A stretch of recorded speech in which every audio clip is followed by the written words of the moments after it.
Evening, y'all. Chief Prepper here. I wanted to talk to you a little bit about something. All right, let's talk about scopes and practical uses, since it's not really covered by many. You see that? Biggest number is a 9, smallest number is a 3. That is what is called a 3x9x40, I think. The brand is Bushnell. It's a very capable scope. It was on this gray bolt gun, and if you look, the scope that is on it is longer.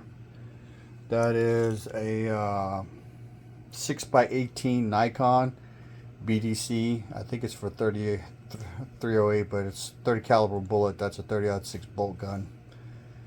This scope here used to be on this gun, which is a semi-automatic 308. It now has an Osprey 1x12 illuminated reticle lpov. So some people might be like,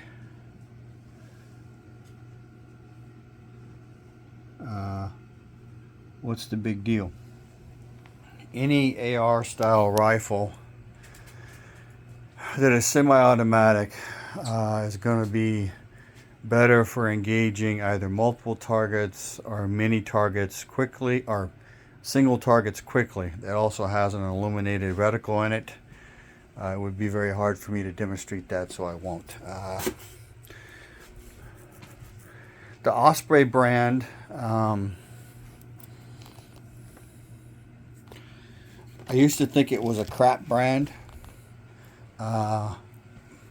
The vote is still out on that, but I bought one a while back and I was very pleased with it. One, it's lighter than the scope that I just took off, and while that gun is perfectly capable of reaching out to long distances, a 6x18 scope was a little bit much for it, but that's a very, very good scope. So a 1x12, because you have to remember most of your targets, especially in any kind of fighting instance, excuse me, I'm moving stuff around, are going to be inside of 100 yards. A 5.56 and a semi-automatic 308. Perfectly, the 308 for sure is good out to 500 yards. 5.56 easily out to 300. Now you can hit something with a 5.56 at 500 yards, but you might not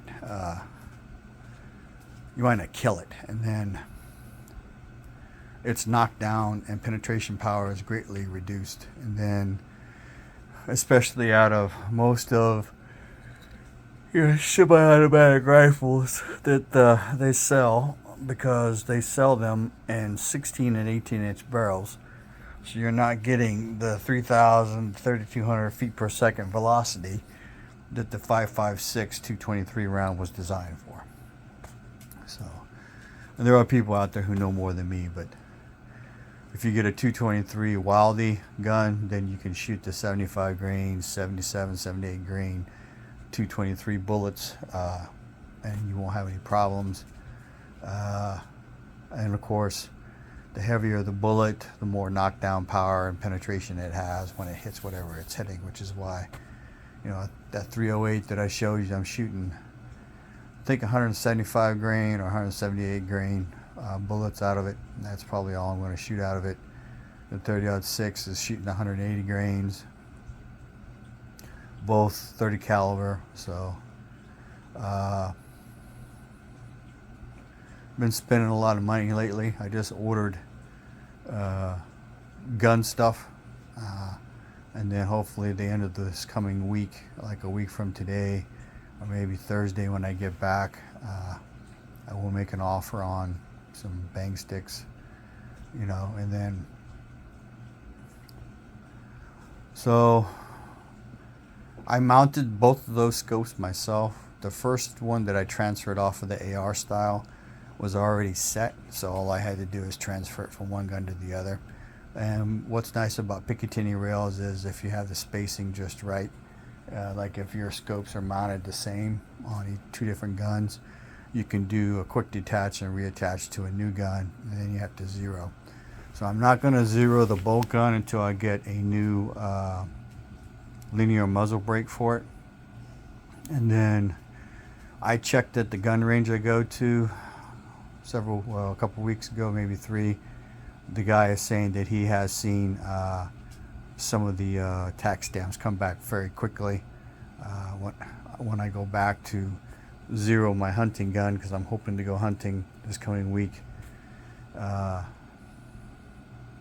I will ask again. If he gives me the same story, then I may spend all of my discretionary money this coming month on stuff. So we will see. Anyway, I just wanted to do that quick video about that. You know, realize what your gun's going to be used for. You know, bolt guns and a good scope that'll reach out and see stuff. You know, those are good for long distance precision shots. You know, I've shot the gun, so I know it functions and it shoots well. It was zeroed to that 3x9, so one of the advantages is now I have a 3x9 scope that I can put on another gun. I have aspirations to get a JM stamp 3030. That 3x9x40 will be a great scope for that gun. You know, set yourself up for success, because one of the things I can tell you is, regardless of who wins the election, the prices of guns are going to go up. Ammo is going to get hard to get. So spend your money where you see fit. If you don't have any guns, then I would highly recommend a shotgun, a semi-automatic, a bolt gun, a revolver. If you can only afford one handgun, if you can afford two, then a revolver and a semi-automatic. If you're 6 foot tall, I would say a 45 ACP handgun. If not, then maybe a 9mm. And then a 357 Magnum, because you can shoot 38 Special or 357 Magnums out of it. And the great thing about a revolver is it is load it and put it in a drawer, and it'll, you know, when you pick it up to shoot it, if you need to, it will shoot. Semi-automatics have more moving parts, are more prone to failures. Bolt gun for long distance shots, semi-automatic AR style rifle for if you have to shoot really quick, really fast, in multiple targets. Shotgun for home defense. So, and then all the ammo you can stack for each platform.